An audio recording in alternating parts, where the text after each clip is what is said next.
各位投资界及媒体的朋友们，大家午安。我是台积电法人关系处的苏志凯，欢迎您今天来参加台积公司2024年第二季的法人说明会。由于本法说会是向全球投资人同时连线转播，所以我们会全程使用英文，请您见谅。Good afternoon, everyone, and welcome to TSMC's second quarter 2024 earnings conference and conference call. This is Jeff Su, TSMC's Director of Investor Relations and your host for today. Today's event is being webcast live through TSMC's website at www.tsmc.com, where you can also download the earnings release materials. If you are joining us through the conference call, your dial-in lines are in listen-only mode. The format for today's event will be as follows. First, TSMC's Senior Vice President and CFO, Mr. Wendell Huang, will summarize our operations in the second quarter 2024, followed by our guidance for the third quarter 2024. Afterwards, Mr. Huang and TSMC's Chairman and CEO, Dr. C.C. Wei, will jointly provide the company's key messages. Then we will open both the floor and the line for the Q&A session. As usual, I'd like to remind everybody that today's discussions may contain forward-looking statements that are subject to significant risks and uncertainties, which should cause actual results to differ materially from those contained in the forward-looking statements. Please refer to the safe harbor notice that appears in our press release. And now, I would like to turn the microphone over to TSMC's CFO, Mr. Wendell Huang, for the summary of operations and the current quarter guidance. Thank you, Jeff. Good afternoon, everyone. Thank you for joining us today. My presentation will start with the financial highlights for the second quarter of 2024. After that, I will provide the guidance for the third quarter 2024. Second quarter revenue increased 13.6% sequentially in NT, or 10.3% in US dollars, as our business was supported by strong demand for our industry-leading 3 and 5 nanometer technologies, partially offset by the continued smartphone seasonality. Gross margin increased 10 basis points sequentially to 53.2%, mainly reflecting cost improvement and a more favorable foreign exchange rate, partially offset by the margin dilution from N3 ramp.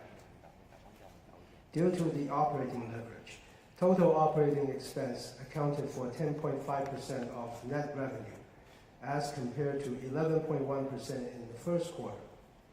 Thus, operating margin increased 0.5 percentage points sequentially to 42.5%. Overall, our second quarter EPS was 9.56 NT and ROE 26.7%. Now let's move on to revenue by technology. 3 nanometer process technology contributed 15% of wafer revenue in the second quarter, while 5 nanometer and 7 nanometer accounted for 35% and 17% respectively. Advanced technology, defined as 7 nanometer and below, accounted for 67% of wafer revenue. Moving on to revenue contribution by platform. HPC increased 28% quarter over quarter to account for 52% of our second quarter revenue, surpassing 50% for the first time. Smartphone decreased 1% to account for 33%. IoT increased 6% to account for 6%. Automotive increased 5% to account for 5%. And DCE increased 20% to account for 2%. Moving on to the balance sheet. We ended the second quarter with cash and marketable securities of 2 trillion NT, or 63 billion US dollars. On the liability side, current liabilities increased by 23 billion NT, mainly due to the increase of 16 billion in accounts payable. Long-term interest-bearing debt increased by 9 billion NT, mainly as we raised 12 billion in corporate bonds. On financial ratios, accounts receivable turnover days decreased by 3 days to 28 days. Days of inventory decreased by 7 days to 83 days, primarily due to higher N3 wafer shipment. Regarding cash flow and CapEx, during the second quarter, we generated about 378 billion NT in cash from operations, spent 206 billion in CapEx, and distributed 91 billion for third quarter 23 cash dividend. Overall, our cash balance increased 101 billion NT to 1.8 trillion at the end of the quarter. In US dollar terms, our second quarter capital expenditures total 6.36 billion. I've finished my financial summary. Now let's turn to our current quarter guidance. Based on the current business outlook, we expect our third quarter revenue to be between 22.4 billion and 23.2 billion US dollars, which represents a 9.5% sequential increase or a 32% year-over-year increase at the midpoint. Based on the exchange rate assumption of $1 US to 32.5 NT, gross margin is expected to be between 53.5% and 55.5%. Operating margin between 42.5% and 44.5%. This concludes my financial presentations. Now let me turn to our key messages. I will start by talking about our second quarter 24 and third quarter 24 profitability. Our second quarter gross margin was 53.2%, slightly ahead of the high end of our guidance, mainly as we saw a higher than expected overall capacity utilization rate as compared to our forecast 3 months ago. We have just guided our third quarter gross margin to increase by 1.3 percentage points to 54.5% at the midpoint.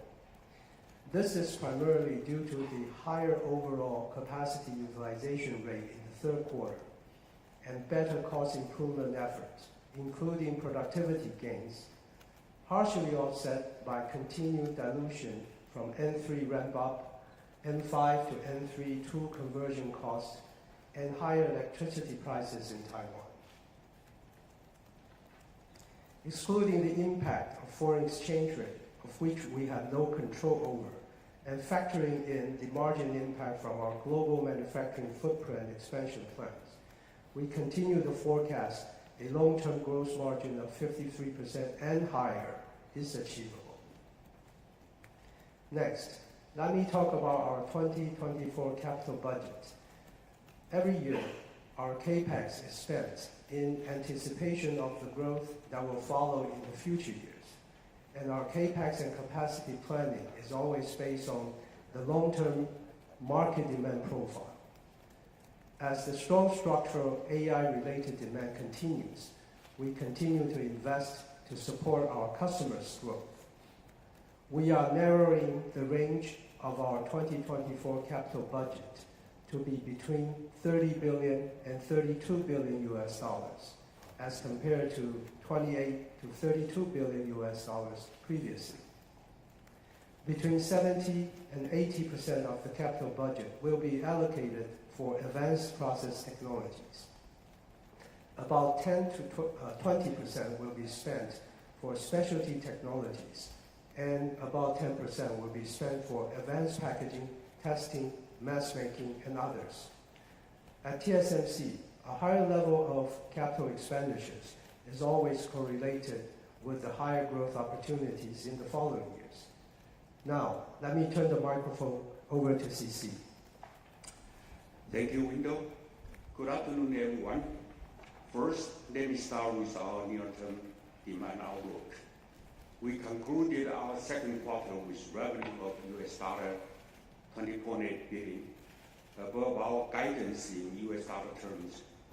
Our business in the second quarter was supported by strong demand for our industry-leading 3nm and 5nm technologies, particularly offset by continuous smartphone seasonality. Moving into third quarter, 2024, we expect our business to be supported by strong smartphone and AI-related demand for our leading-edge process technologies.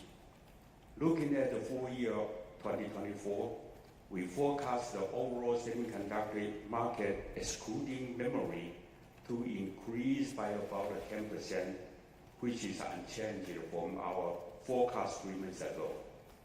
At this time, we would like to expand our original definition of foundry industry to Foundry 2.0, which also includes packaging, testing, mask making, and others, and all IDM excluding memory manufacturing. We believe this new definition better reflects TSMC's expanding addressable market opportunities in the future. However, I want to emphasize here that TSMC will only focus on the most advanced back-end technologies, which help our customers in leading-edge products. Under this new definition, the size of the foundry industry was close to $250 billion in 2023, as compared to $115 billion under the previous definition. With our new definition, we forecast the foundry industry growth to be close to 10% year-over-year in 2024. TSMC's share of the foundry industry under our new definition was 28% in 2023, supported by our strong technology leadership and broad customer base. We expect this one to further increase in 2024. Over the past 3 months, we have observed strong AI and high-end smartphone-related demand from our customers as compared to 3 months ago, leading to increasing overall capacity utilization rate for our leading-edge 3nm and 5nm process technologies in the second half of 2024. Thus, we continue to expect 2024 to be a strong growth year for TSMC. We are raising our full-year guidance and now expect our 2024 revenue to increase slightly above mid-20s% in US dollar terms. Next, I will talk about TSMC's capacity planning process and investment disciplines.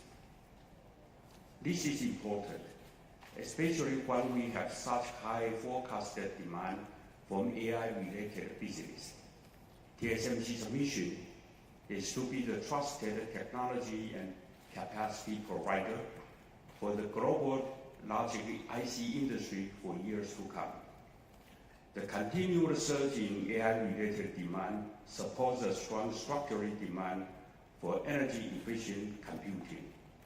As a key enabler of AI applications, the value of our technology position is increasing as customers rely on TSMC to provide the most advanced process and packaging technology at scale in the most efficient and cost-effective manner.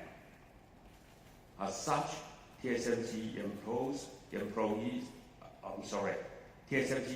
a disciplined framework to address the structural increase in the long-term market demand profile, underpinned by the industry megatrend of AI, HPC, and 5G.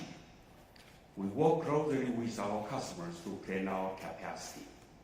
We also have a rigorous and robust system that evaluates and judges market demand from both a top-down and a bottom-up approach to determine the appropriate capacity to build. Our capital investment decisions are based on 4 disciplines. That is technology leadership, flexible and responsive manufacturing, retaining customers' trust, and earning a sustainable and healthy return. To ensure a proper return from our investment, both pricing and cost are important. TSMC's pricing strategy is strategic, not opportunistic, to reflect the value that we provide. Today, we are investing heavily in leading-edge, specialty, and advanced packaging technologies to support our customers' goals and enable their success. If customers do well, TSMC should do well. For example, we are happy to see many of our customers' structural profitability improving in these past few years. At the same time, we face rising cost challenges due to increasing process complexity at leading nodes, higher electricity costs in Taiwan, global fab expansion in higher cost regions, and other cost inflation challenges. Therefore, we will continue to work closely with our customers to sell our value. We will also work diligently with our suppliers to deliver on cost performance. We believe such actions will help TSMC earn a sustainable and healthy return so that we can continue to invest in technology and capacity to support our customers' goals and fulfill our mission as a trusted foundry partner while delivering profitable growth for our shareholders. Finally, I'll talk about our N2 status and A16 introduction. Our 2nm and A16 technologies lead the industry in addressing the insatiable need for energy-efficient computing, and almost all the AI innovators are working with TSMC. We expect the number of the new tape-outs for 2nm technologies in its first 2 years to be higher than both 3nm and 5nm in their first 2 years. N2 will deliver full node performance and power benefit with 10 to 15 speed improvement at the same power, or 25 to 30% power improvement at the same speed, and more than 15% chip density increase as compared with the N3E.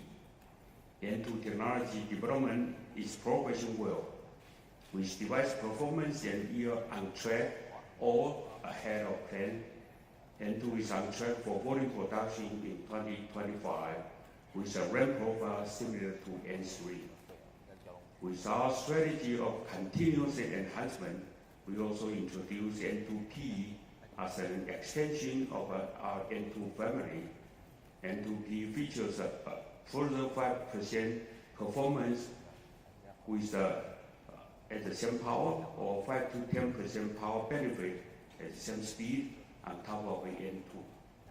N2P will support both smartphone and SPC applications, and volume production is scheduled for the second half 2026. We also introduced A16 as our next nanosheet-based technology, featuring Super Power Rail, or SPR, as a separate offering. TSMC's SPR is an innovative, best-in-class backside power delivery solution that is the first in the industry to incorporate another backside contact scheme to preserve gate density and device width flexibility. Compared with the N2P, A16 provides a further 8 to 10% speed improvement at the same power, or 15 to 20% power improvement at the same speed, and additional 7 to 10% chip density gain. A16 is best suited for specific SPC product with complex signal routes and dense power delivery network. Volume production is scheduled for second half 2026. We believe N2, N2P, A16, and its derivative will further extend our technology leadership position and enable TSMC to capture the growth opportunities well into the future. This concludes our key message, and thank you for your attention. Thank you, Cece. Thank you, Wendell. This does conclude our prepared remarks. Before we begin the Q&A session, I would like to remind everybody to please limit your questions to 2 at a time to allow all the participants an opportunity to ask their questions. Questions we will take both from the floor and from the call.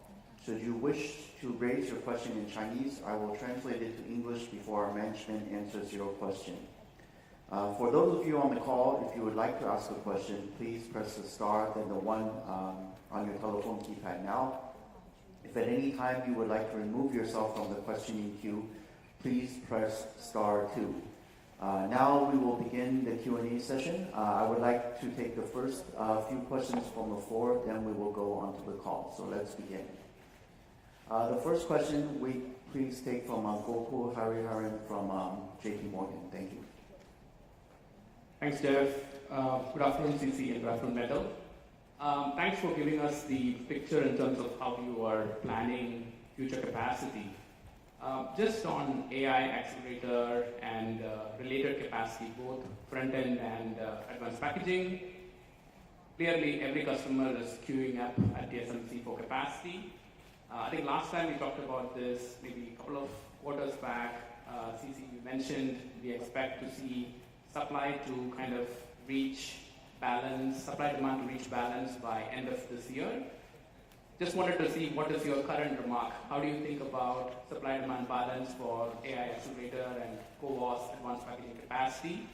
And I think in your symposium you talked about 60% CAGR compounded growth for CoWoS capacity in the next 4-5 years. So could you talk a little bit about how much capacity for CoWoS would you be planning to build next year as well? Like last year you said you're going to be doubling the capacity this year. Now that we're in the middle of this year, maybe can we get a view on what is the capacity expansion for next year? That's my first question. Thank you. Okay, Gokul. All right, for the benefit of the audience online and in person, please allow me to kind of try to summarize your question. So Gokul's question, first of all, he understands and appreciates TSMC's disciplined framework in terms of looking at how to build capacity. His question is that it seems that everyone today, AI accelerators and advanced packaging, is queuing at TSMC to ask for capacity. So his question is, when do we, CC, expect supply-demand to reach a balance, both for the accelerator side and then for the CoWoS? At the symposium, we said CoWoS capacity will grow at a 60% CAGR the next few years. He also wants to know what are we planning to build or increase for 2025 CoWoS. Gokul. I also try to reach the supply and demand balance, but I cannot today. The demand is so high, I have to work very hard to meet my customers' demand. We continue to increase. I hope sometime in 2025 or 2026 I can reach the balance. You're talking about the CAGR or those kind of increase of the CoWoS capacity. Now it's out of my mind. I mean, we continue to increase whatever, wherever, whatever I can. Okay. The supply continues to be very tight all the way through probably 2025, and I hope it can be eased in 2026. That's today's situation. Okay. Any thoughts on next year capacity? Like, are you going to double your capacity again next year for CoWoS? The last time I said that this year I doubled it, right? More than double. Okay. So next year, if I say double it, probably I will answer your question again. Next year is more than double. Okay. We're working very hard, as I said, wherever we can, whenever we can. Okay, thank you. My second question is regarding gross margins. I think second half guidance already seems to be better than what originally we were thinking, that gross margin could drop in second half, but looks like it's actually going up. And looks like a lot of the headwinds on gross margin is coming in this year. So how should we think about gross margin looking forward for TSMC? Are we going to get back to the high 50s, 60% gross margin that we saw in 2022, given that you're selling more of your value, you have some of the N3 tailwinds in terms of yield improvement coming through? Into that, I will also ask, how should we think about impact of subsidies and ITC credits as you start ramping your overseas locations? How does that impact cost and gross margin? Because there's also some subsidies coming in, and currently TSMC is mostly talking about gross capex and gross spend. Okay, so let me summarize Gokul's second question is around gross margin and profitability. He notes second half 24 gross margin seems to be better than the expectation. So his question is really, how should we think about gross margin in the next several years? He notes that, as we said, we will sell our value and the dilution of N3 will gradually reduce. So, where can the gross margins go? Back to a high 50s or 60%, that kind of level that we saw a few years ago in 2022. Maybe that's the first part of it. That's a good question. I'll stop here and I'll get to this. Sure. Gokul, let me share with you some of the puts and takes on gross margin 2025 and a little bit beyond that. You already talked, there are positives and there are negatives. You already mentioned positive will be a decreasing dilution from N3. We're selling our value. And we continue to drive down our cost, increase the productivity. That is, we are very good at that. On the other hand, let's use N5 conversion to N3 as an example. We are not ruling out the possibility of further converting more N5 to N3 because we're seeing very strong demand for N3. If we decided to do that, of course, there will be a negative impact on the year that we do that. But in the future years, that will be beneficial. We continue to face cost challenges, inflation cost challenges, including electricity prices, etc. And also, we are beginning the production of our overseas fab, 2 overseas fabs next year. The phase 1 of Arizona fab and phase 1 of the Kumamoto fab. We expect that the overseas fabs will dilute our gross margins by between 2 to 3 percentage points next year and in the next several years. So those are the puts and takes to give you the concept. However, we've taken all that into considerations with our efforts in managing the cost gap, especially between the overseas fab and Taiwan. We're repeating and confident to say that 53% and higher gross margin is achievable. So I think that's the first part of your question. Yeah, that's right. And then maybe also just Gokul asked if it's possible to get back to the high 50s, 60% level that we saw in 2022. Yeah, if we have a very high utilization rate, everything else stays the same, possible. And then, okay. And then the second part of his question was, what is the impact from the different government incentives, including the CHIPS Act, ITC credits in the U.S., etc., to the financials, and also I think partly gross capex and net capex. Thank you. Generally speaking, when subsidies are received, then you see that on the cash flow statement. It will be used to offset the asset value. That will be on the balance sheet. When this fab begins production, the P&L impact will come in. So generally speaking, it's like that. Different government has different approach in providing the grants. So that's a different story. But you can look at our financial statements. There will be actual subsidy received in the periods of previous quarter and previous year. For example, 2023, we received a total subsidies of slightly higher than 1.5 billion US equivalent. And we received that mainly in Japan. Okay. All All right, great, thank you. Let's move on. We'll take the next one from Charlie Chan from Morgan Stanley, then we'll go to Bruce Lu from Goldman. Thanks. Hi, CC, Wendell, and Jeff. Great to see you in person again. So my first question is really about your progress on selling the value. I'm not sure what's the progress, and do you think for next year your leading edge capacity is going to be shortage? Is that the case?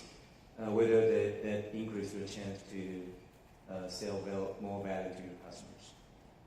Okay, so Charlie's first question is around pricing, and he wants to understand the progress of, I guess, selling our value.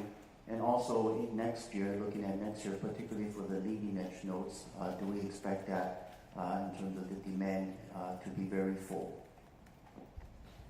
Charlie, this kind of pricing strategy is very strategic. You are asking me about the status. So far, so good. And we are continue. This is an ongoing and continuous process. We are continuing to share our value. And by the way, my customers are doing very well also. Okay, you knew that. So we should do well also. So that is actually my follow-up question on this first question. For different segments, for example, HPC customers are doing very, very well. But for smartphone customers, probably more sensitive to the cost. Do you expect a kind of difference of kind of value increase for different customers, even at the same node? So Charlie is asking, how will we do the pricing? Will it be different between, for example, an HPC customer versus a smartphone customer at the same node? And also his question earlier was, do we expect the demand for the leading nodes to be very high next year? Since the pricing is strategic, so it won't be flat for every product sector. So it will be different. Okay, that's all I can share with you. And all my customers, they are looking for leading edge in the capacity for the next few years. And we are working with them.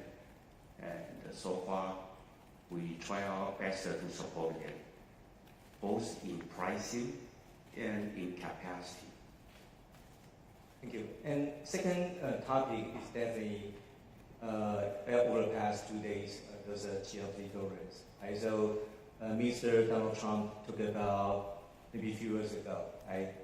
Taiwan/TSMC took a 100% business from the U.S. So Congress on the part very high market share.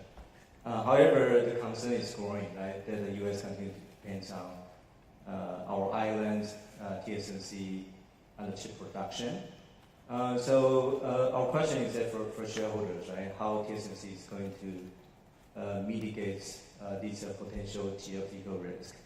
For example, whether you are going to further expand your U.S. capacity or even share the ownership, right, with the U.S. governments. And maybe a technical question to Wendell.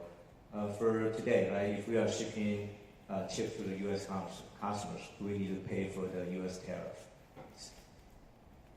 Okay, sorry. So Charlie's second question is around sort of overseas expansion and geopolitical risk. He notes the comments from former President Trump a few days ago that Taiwan Semiconductor has taken 100% of the business. So his question is really, how does TSMC plan to mitigate the geopolitical risk? Does this include expanding capacity overseas, particularly in the U.S.? Would we consider, I think part of this question was some JV or joint investments, whether with government or whether with partners? And the last question, I think, was more for Wendell about the tax or the tariffs, so to speak. Okay, Charlie, so far we did not change any our original plan of expansion of our overseas fab. We continue to expand it in Arizona, in Kumamoto, and maybe future in Europe. no change to our strategy. We continue our current practice. You mentioned about the JV. No. Okay. On the tariff, not that we know of. Normally, if there's an import tariff, the customers will be responsible for that. But no discussion, nothing. Okay. Thank you. Thank you, Charlie. All right, we'll take the next question from Bruce Liu from Goldman Sachs in the front, then we'll move online. Thank you for taking my question. All right, my question is that why don't we take up our gross margin or structural profitability target? I mean, TSMC has been saying for selling your value for past couple quarters without changing margin target, i.e., most likely you are passing through all the costs. But, please, I do recall in 2021, I mean, TSMC do raise the gross margin target by them because to support the future growth with more R&D. As the technology continues to be enhanced and more difficult, and one of your customers, at least is supported that to suggest that you should charge even more. So my question is why is that you don't raise your gross margin target when you are trying to sell your value, which we believe you deserve much higher value? Okay, so thank you, Bruce. So Bruce's first question is about profitability and value. Bruce seems to agree that TSMC is providing value to our customers. He also notes in 2021, indeed, a few years ago, our gross margin target, long-term gross margin target, was about 50%, and we were able to increase that to 53% and higher. So his question is really, with everything that is going on today, with the value of our technology enabling our customers more and more, why doesn't TSMC increase or revise up our long-term gross margin target from the current 53 and higher? Is that the essence? Bruce, thank you for recognizing TSMC's value. I'm working with our customer. As I said, this kind of pricing is strategic. And certainly, we want to share our value. Changing the target at this moment, I think I would like to emphasize 53% and higher. Please put more attention to and higher. The number, I'm not going to change it at this time.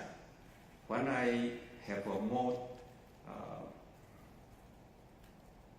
conversation with my customer and discuss with them, and I probably will give you a higher portion.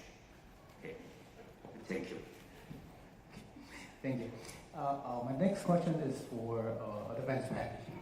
So management used to mention that the advanced packaging margin was lower than corporate average, but with higher ROICs. But given the recent progress for the CoWoS and everything, do we see a much better profitability for the CoWoS?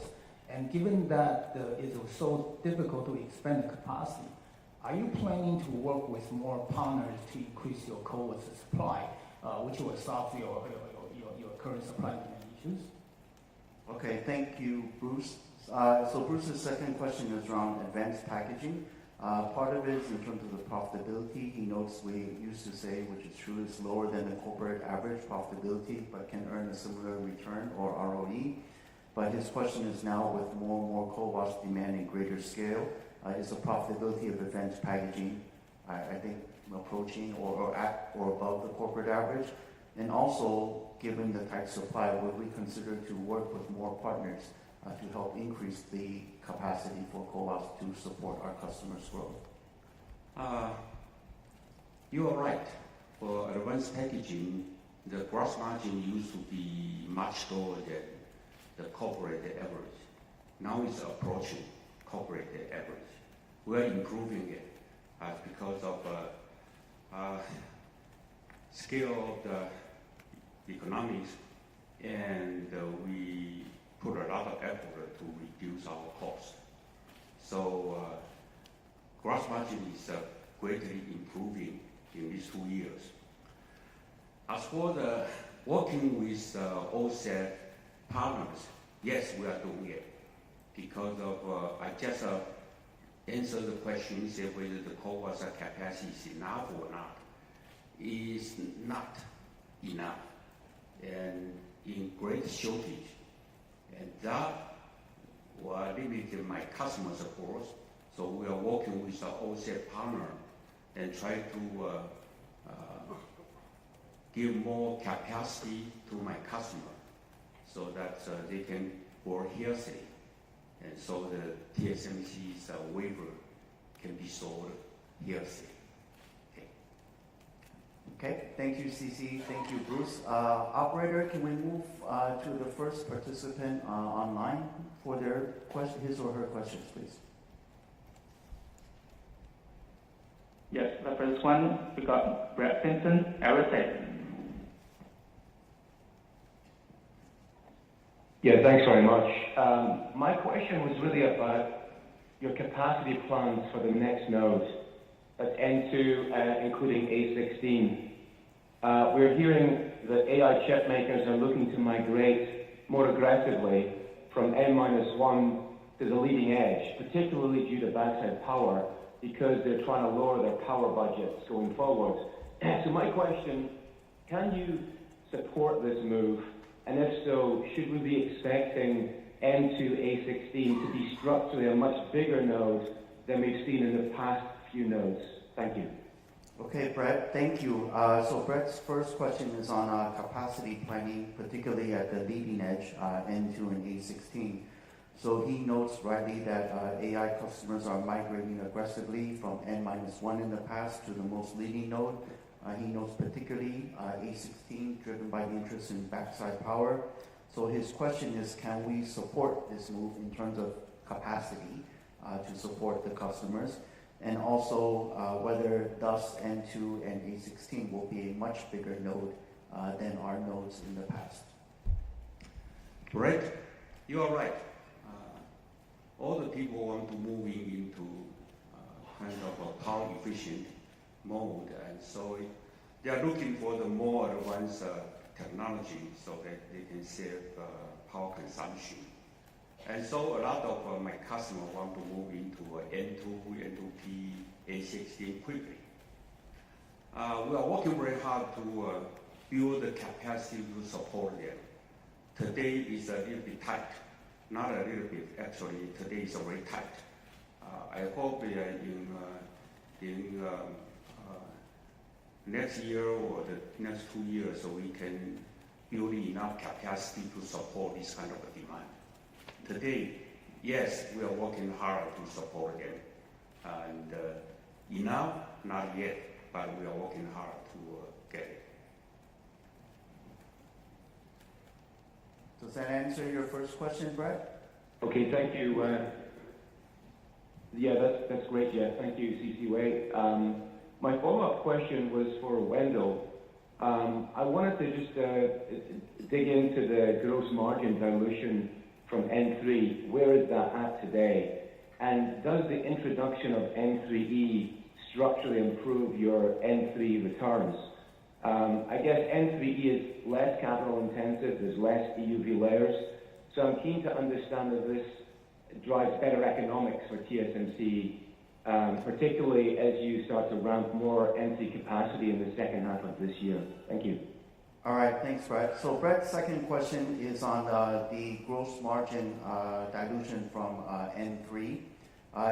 He notes that N3E uses less EUV layers, less capital intensity. So his question is, as we ramp N3 more and more, does N3E structurally improve the returns and gross margin of N3 as a whole?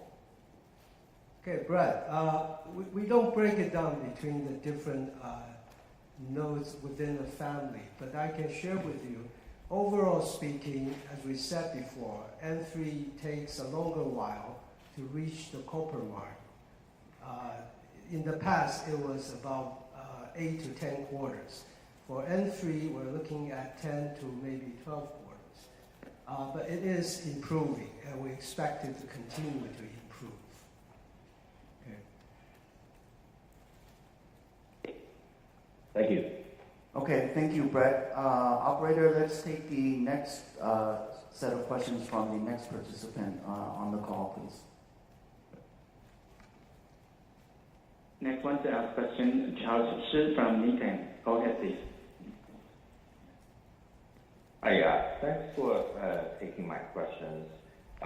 Maybe the first one, just want to follow up. Wendell, I think I heard you talking about that potentially more N5 to N3 conversion, maybe beyond what you are trying to do right now, the conversion. Just want to understand the overall philosophy here, because I think in the past the TSMC does do this node-to-node conversion quite actively. Let's say 10 nanometer to 7 nanometer, and probably even earlier 20 nanometer to 16 nanometer. And I think that you told us basically treat 10 and 7 as one large node, 20 and 16 as one large node. Should we start to really think about maybe 5 and 3 or just one big node, and maybe more conversion? We should think about more of the N3 capacity growth will come from conversion going forward, less than the greenfield investment. That's the first question. Okay, Charles.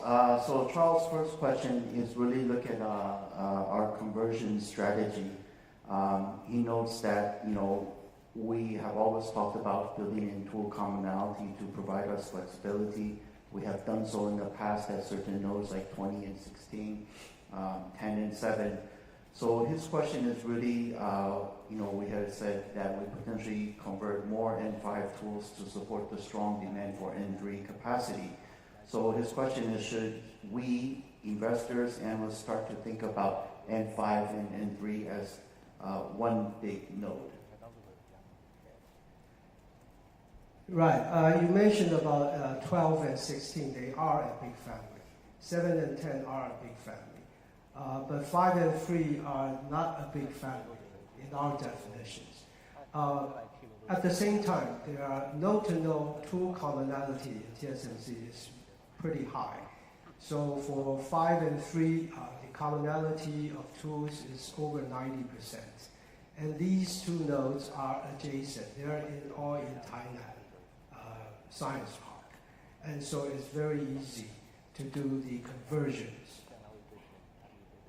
Did I answer your question? Yes. May I ask a second question? Certainly.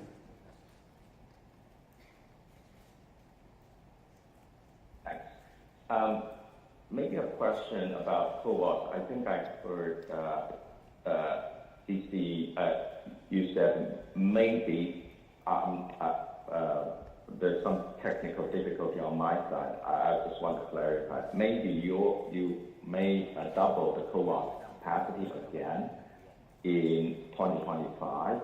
But a little bit more technical question. I do want to better understand the technology constraints because your customers seems to be migrating from CoWoS S to the more advanced version CoWoS L, CoWoS R, and we learned that CoWoS L R does not require TSV, does not require a large silicon interposer.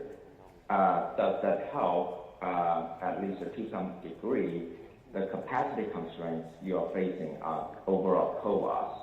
And does that help to maybe to achieve that goal of maybe getting to the supply-demand balance some point in 2025, 2026? That's a two-part question. Thank you. Okay, Charles. So Charles' question is really on CoWoS. First, he would like to clarify, we said that CoWoS capacity is more than doubling in 2024. He said, did we say, is he correct to understand we said it will double again in 2025? That's the first clarification. And then he would like to know, as customers migrate from CoWoS S to CoWoS L and CoWoS R solution, a lot of technical challenges or benefits, changes, sorry, not challenges. does it help alleviate the capacity constraints, and would that allow CoWoS to reach supply-demand balance in 2025? So one to clarify and one on the different solutions. Well, boy, Charles, you really know all the detail of the technology. You know the CoWoS R, CoWoS S, CoWoS L, blah, blah, blah. All this kind of thing is because of a customer's requirement. So even the same customer, they have a different approaches for their different product. When I say that we double the capacity, this is summing all the different versions of the CoWoS together. Which portion is really double, which portion is much more than the other one, I'm not going to share with you because this is related to my customers' demand. So from last year to this year, we have more than doubled. And as I said, from this year to next year, we want to double again, or probably we want to more than double again. But still, I have to work with our OSAT partner to increase the overall supply to support my customer. Whether that's this kind of different version of the CoWoS will give me some flexibility today, yes and no, because different version has a different tool set. But in common, some of the tool can be used by all the CoWoS. Okay, but different version have a different demand. Okay, thank you, CC. Thank you, Charles. We'll come back to the floor for the next two questions, please. We'll take the first one from Laura Chen from Citigroup, and then we'll go to Simon from UBS. Thank you, Jeff. Thank you for taking my question. My first question is also on the advanced node. I remember, CC, you mentioned earlier that every client are now engaged with you on the 2 nanometers migration.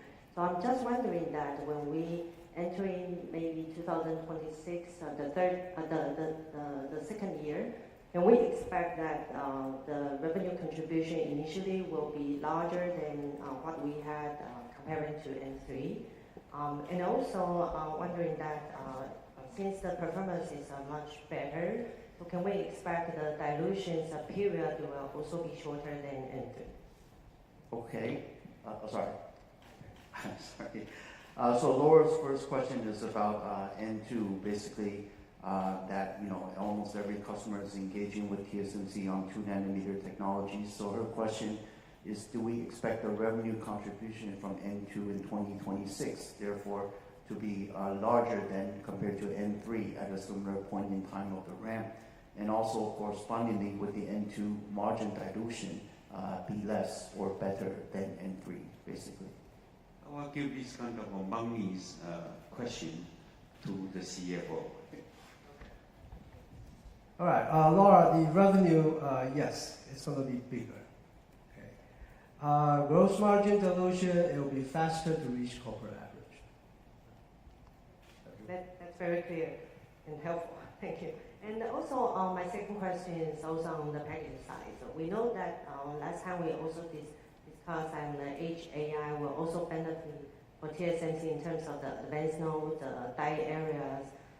Just wondering that, do you also see your Edge AI device clients, they are moving to 3D IC or SOIC anytime in the next 2 years?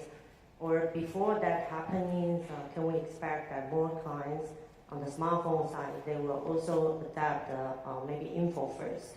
Because so far, our understanding is that info, you only have one advanced, one single client. I'm just wondering that if we see that more clients to move to on the Edge AI side on advanced packaging.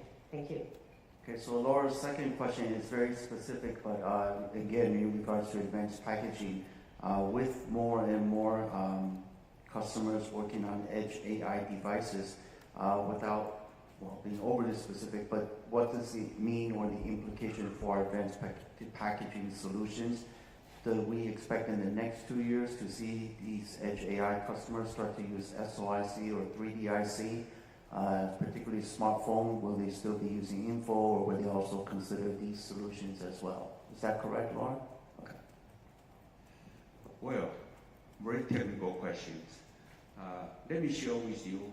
As my customer moving into 2 nanometer or A16, they all need to probably take in the approach of chiplets. So once you use the chiplets, you have to use in advanced packaging technologies. On the edge AI, for those kind of smartphone customer, as compared with the HPC customer, HPC is moving faster because of bandwidth concern, latency, of footprint, or those kind of things.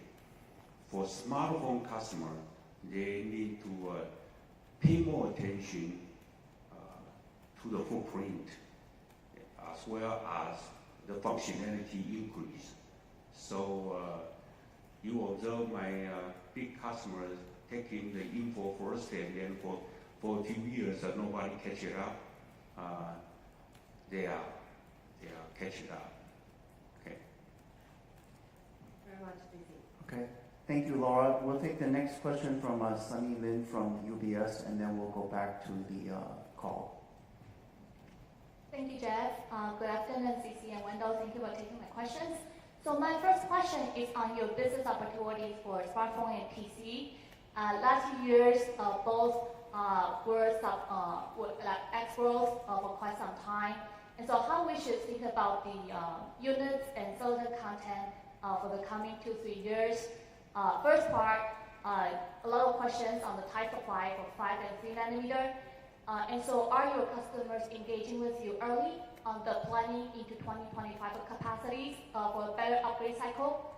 And then for silicon content, recall a few years back when 5G just started to ramp, you used to provide the silicon content expectations for 5G high-end and mid-end and low-end smartphones. So I wonder at this point of time if you have any estimates for AI for smartphone going to next 2-3 years. Okay, several parts to Sunny's first question. She's looking at smartphone and PC. So the first part is she wants to know in terms of unit and silicon content, what is our expectation for smartphone and PCs in the next few years. N5 and N3 supply is very tight in terms of the capacity. Do we have enough capacity to support a potential unit or upgrade cycle?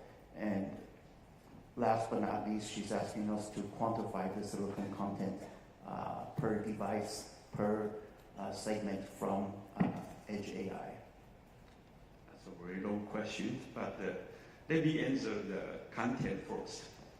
AI is so hard, so that's right now, all my customers want to put their AI functionality into the edge devices. And so the die size will be increased. Okay. How much? I mean, it's different from my customer to customer's product. Basically, probably 5 to 10% die size increase will be a general rule. Unit growth, not yet. Okay, because we did not see a kind of a unit growth suddenly increase, but we expect this AI functionality will stimulate some of the demand, so stimulate the replacement to be shorter. So in terms of unit growth, that in a few years later, probably 2 years later, you will start to see a big increase in the edge device, that's a smartphone and the PC. And will we have enough capacity to support? That's what I try to avoid the answer. It's very, very tight. And we are working very, very hard to get enough capacity to support my customer from now all the way to next year to 2026. Thank you, CC, for the answer. So my second question is trying to look at the demand profile from different perspectives. If we look back in 2021 or early 2022, back then demand was also pretty hot. Customers were very aggressive on the demand forecast. now looking at Gen AI, obviously the technology has lots of great potential, but a new technology could also have lots of volatilities when it starts to ramp. And so how are we managing the volatilities of the demand? Why do you think this time around is different versus COVID period? How do we get comfortable with our capacity planning? Okay, thank you, Sunny. So Sunny's second question goes back to TSMC's capacity planning and CapEx framework. So she notes today generative AI related demand is very strong, but she also notes a few years ago, back in 2001 and 22, demand was also very strong. Many customers were also very positive or upbeat on the future demand. And so today, with such strong generative AI demand, how does TSMC plan its capacity appropriately? How do we manage, I think your word was volatility, how do we manage the risk, basically, I guess, of not overbuilding capacity in this type of environment? I thought I explained that our capacity planning process, right, and the investment, we have, I put a wording of discipline. That means we are not going to repeat the same kind of mistake that we have in 2021, 2022. Now this time, again, we look at the overall very big demand forecast from my customer. And so I look into actually the whole company with many people now examining and studying the really the AI is so useful, will be used by a lot of people or not. And we test ourselves first. Inside TSMC, we are using AI, we are using machine learning skill to improve our productivity. And we find out it's very useful.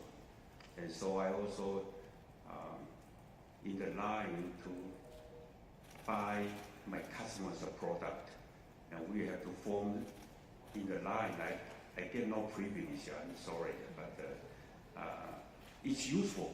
And so I believe that this time AI's demand is more real than 2 or 3 years ago. At that time, it's because of people are afraid of a shortage. And so automotive, everything you name it, they are all in shortage. This time, AI alone, only AI alone, it will be a very useful tool for the human being to improve all the productivity in our daily life, be it in medical industry or in any product manufacturing industry or autonomous driving, everything, you need the AI. And so I believe it's more real. But even with that, we also have a top-down, bottom-up approach and discuss with our customer and ask them to be more realistic. I don't want to repeat the same kind of mistake 2 or 3 years ago, and that's what we are doing right now. Great to know. Thank you very much.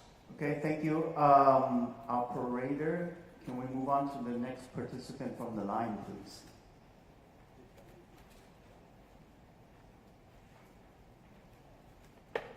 Okay, if not, then maybe we'll take the last 2 questions from the floor, or 1 or 2. Let's start here and then here. So we'll start with Arthur live from Macquarie. Hi, CC and Window and Jeff. Thanks for taking my question. Arthur live from Macquarie. I used to cover the downstream tech and especially data center before, and so I want to ask CC about the SPR, because I think this is very important from the data center perspective. So when you bring the new technology can save around 20% power, can we also think about you can save the total system's power consumption by another 20%? So it's a it's a big change, and from the customer you ask, you spoke to, is there they can also you save their total cost of operation, so it becomes the more you buy, the more you save. Yeah. Okay, so Arthur's first question, he would like to understand more about superpower rail or our best-in-class backside power solution as it relates to data center demand. He knows, as we said, that it brings greater power efficiency from the chip level. His question, without specific numbers, but what does he mean for the system level power consumption saving? What does it mean for our customers' ability in terms of total cost of ownership, in terms of the power savings? And does it mean that the more you buy, the more you save? The more you buy TSMC's wafer, the more you save. Yes. Sorry, I just want to, I like my customer. Your question, Arthur, you say that 20% save in the chips power consumption. Does that directly reply to indicate that the system power consumption will reduce by 20%? Probably not, because of the whole system, including the connection, including the networking, including the processor's power consumption. So unless every component saves 20%, then you can achieve 20%. But again, the accelerator or the CPU is a big portion of the whole system's power consumption. So even if it is not 20%, it's a significant portion of it. And so that's why all my customers want to using the leading edge, and they are very aggressive to move into the 2nm technology. Thank you. So I also, encourage company to do the right thing. So energy efficiency computing is definitely our goal for human beings. And then, so I also would like to get more color about when we go into the A16 and when we expand the capacity, what do you think the biggest bottleneck would be? Okay, so Arthur's second question is in terms of A16, what would be the biggest bottleneck to expand our capacity of A16 to support our customers, if any? We always say that, when TSMC want to expand the capacity, we need the land, we need the electricity, we need the talented people, and so all the above. Okay. Thank you, CC. Okay, thank you. And then in the interest of time, we'll take questions from the last participant on the floor, which is Brad Lin from Bank of America Merrill Lynch. Thank you, Jeff, for taking my question. So I have two questions. The first one will be during the Computex, we obviously have seen quite some big tech companies announce that they are going to accelerate the launch cadence. So what's the implication to TSMC? Should that give TSMC a better visibility on the pipeline and also the capacity planning? And on the other side, so what are the major challenges that you might face with this faster cadence? Okay, so Brad's first question is that Computex recently, several companies announced their intention to accelerate their product cadence or product launches. So his question is, what does this mean? Implications to TSMC in terms of capacity planning, in terms of supporting our customers, et cetera, et cetera. Is that right? Okay. Well, we like this kind of a trend because of TSMC is very good at the leading edge development. And so every product when they design, it at least takes 1.5 years to 2 years. So we got this kind of message quite a long time ago. My customer announced it because they are so happy, and so we are happy also because they want us to share our value. So I take that advice. But Goku, don't laugh. Okay, so to answer your question, yes, we have been prepared. And not only because of in June they announced it, much earlier we already discussed with them, and we prepare for this kind of changes. Got it. Thank you very much. So I would assume that would help us, kind of sell the value easier. So the second question will be on obviously we also see the bigger footprint of the AI chips. So, well, there are quite some activities about the fan-out panel level packaging. So, do you think that solution will become mentioned in the mid to long run, or does TSMC have any plan to do the related investment? Thank you. Okay, so Brad's second question is that, again, with AI-related chips, that they're larger and larger die sizes. So his question is in terms of advanced packaging, and specifically fan-out panel-level packaging. Is this something that TSMC is looking at or exploring to do? Would this be something for TSMC in the mid to long term? Yes, we are looking at this kind of a panel levels fan-out technology. But the maturity today is not yet. So I personally, I was thinking it's about at least 3 years later. Okay, within these 3 years, we don't have any very solid solution for a die size bigger than 10 times of the reticle size. Today we support our customer all the way to 5x, 6x chip size. I'm talking about the field size, the biggest field size. 3 years later, I believe the panel fan-out will be start to be introduced, and we are working on it. And we will be ready for it as well. Of course. Yes. All right, thank you, CC. Thank you, Brad. Thank you, everyone. This concludes our Q&A session. Before we conclude today's conference, please be advised that the replay of the conference will be accessible within 30 minutes from now, and the transcript will become available 24 hours from now, both of which are going to be available through TSMC's website at www.tsmc.com. So thank you, everyone, for joining us today. We hope everyone continues to stay well, and we hope you will join us again next quarter. Goodbye, and have a great day.